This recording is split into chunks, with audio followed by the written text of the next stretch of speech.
But let's just say we move the current polls, and let's say the result differs by them by a single percentage point, and Donald Trump is the beneficiary of it. Look at this. If Trump outperforms his current polls by just a single point, you take that Kamala Harris win, and look at this. Donald Trump gets 287 electoral votes.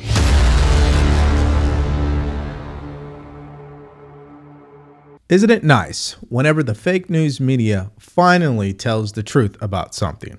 And in this video, a CNN pollster exposes what will happen if Donald Trump repeats history, not a second time, but a third time by outperforming the polling data. This is obviously bad news for the Kamala Harris campaign.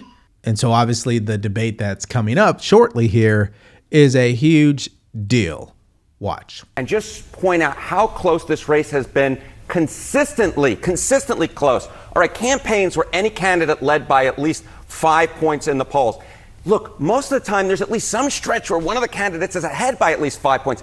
At least 3 weeks in which one candidate led by at least 5 points. That happened in every single campaign from 1964 to 2020. How many days have we had this campaign where one candidate was ahead by at least 5 points nationally?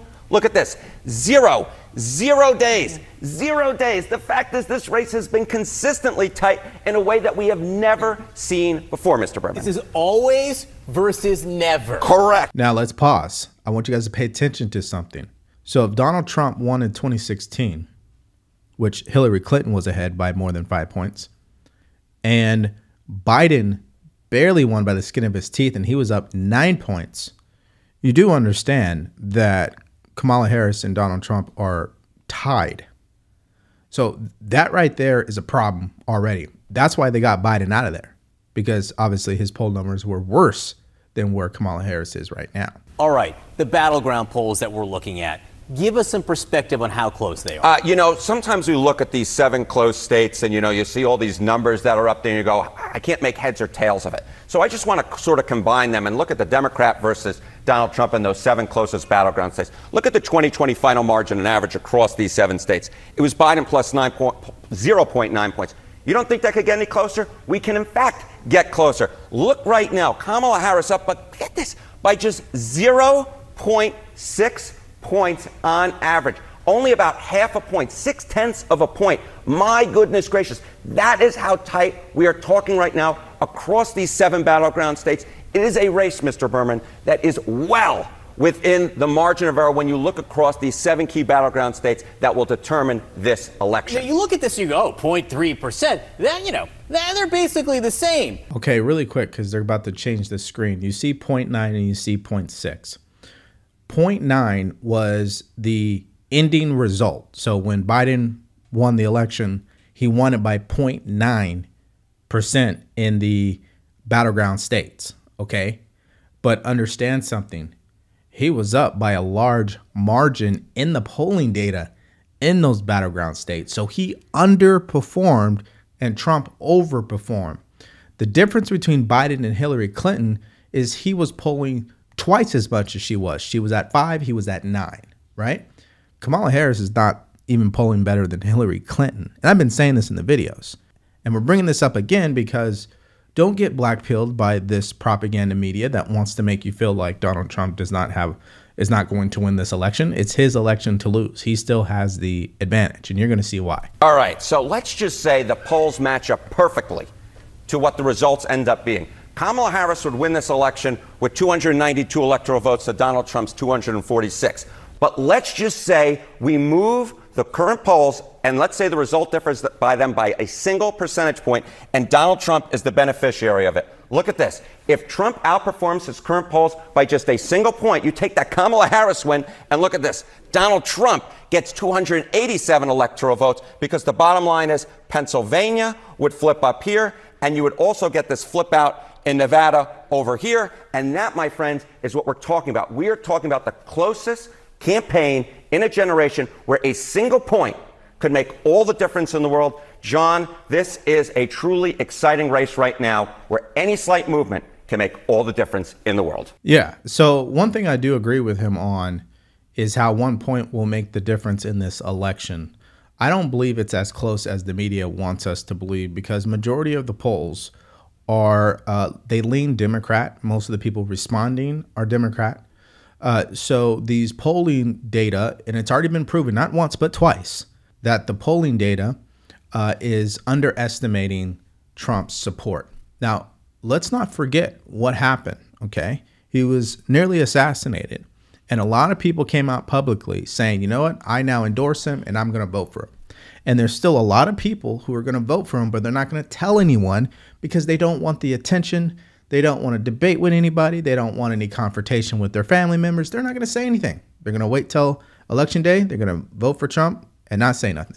That's how people have voted for him historically. So it's going to happen again. And if all you're telling me is he just needs 1 percentage point to move in his direction and he's the next president of the United States, well, then it literally is his election to lose. That's why in the upcoming debate, he doesn't need to necessarily be perfect. He just needs to not embarrass himself, right? Which I don't believe he will. I don't think he ever has. And as long as he does at least 50% of what we want him to do, he will be good because people have already made up their mind. There's not really much that's going to change. The only thing that's going to change is these undecided voters who are in the battleground states who don't really want to vote for Trump because they don't like his personality, but their pockets are hurting and they want to give Kamala Harris a chance. And that debate is the chance because she's not going to go out there and get it, right? It takes the debate for her to finally tell people who she is. So if Trump obviously humiliates her on that debate stage or she messes up and humiliates herself, you can guarantee that those people are going to be voting for him.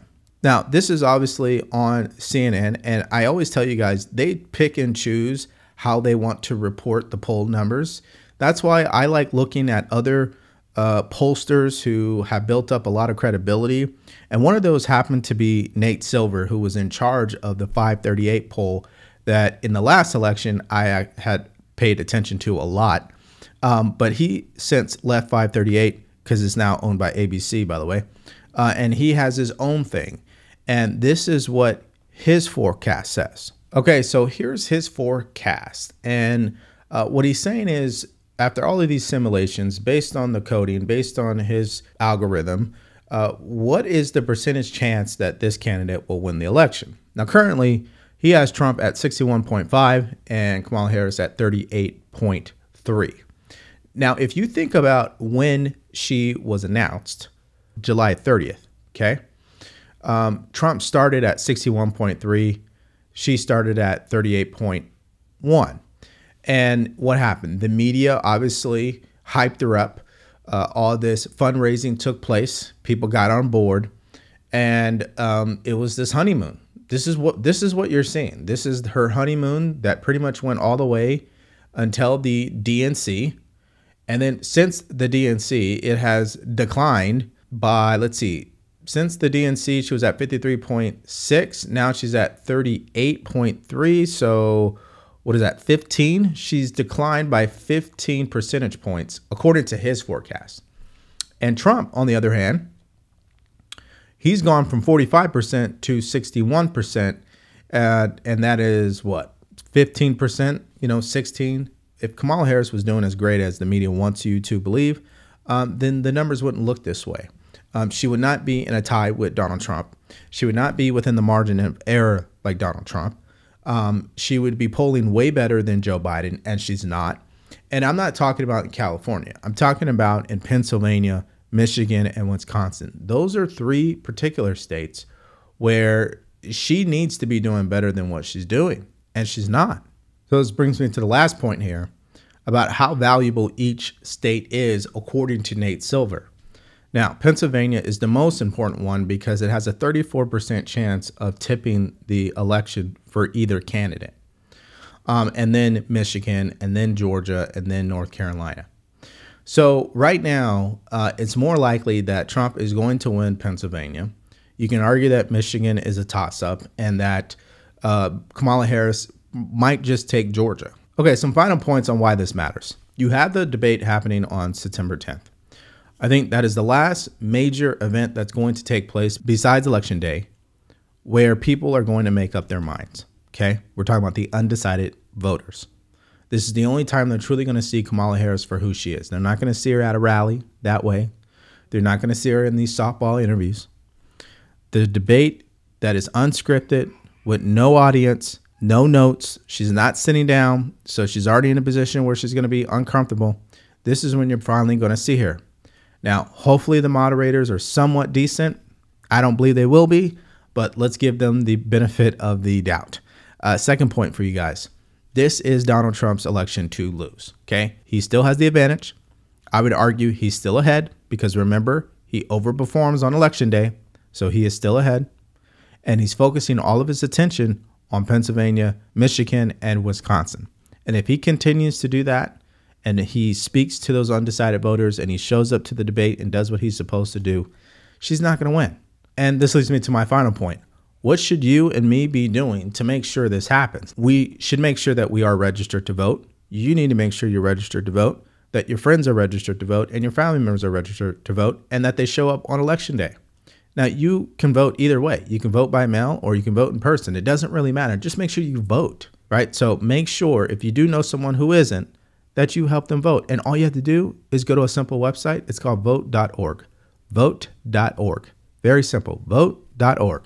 Just go to that and you choose your state and you sign up. Very simple.